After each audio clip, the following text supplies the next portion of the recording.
சரி, நம்ம சைட்டை போய் விசிட் பண்ணுவோமா? ராயல் சிட்டியை வாங்க வாங்க நம்ம சைட்டை போய் பார்க்கலாம். ஓகே. வாங்க.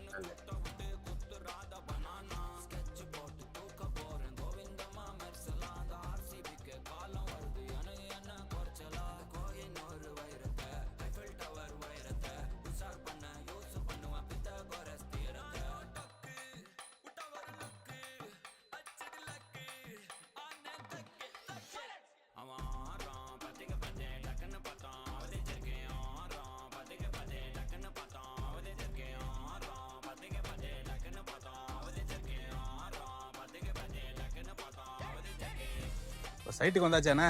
வாங்க. இதான் நம்மளுடைய சைட்டோட என்ட்ரன்ஸு. சரி சரி. மெயின் ரோட்லேருந்து ஒரு 100-200 மீட்டர் டிஸ்டன்ஸில் நம்ம சைட் இருக்கு. நம்ம சைட்டுக்கு முன்னாடி ஏற்கனவே போட்ட இமயம் மங்கலம் நகர் சைட் இருக்கு. இங்க வீடுலாம் இருக்காட்டுக்க? ஆமா, இதுக்கு வீடெல்லாம் எல்லாம் வந்துடுச்சு.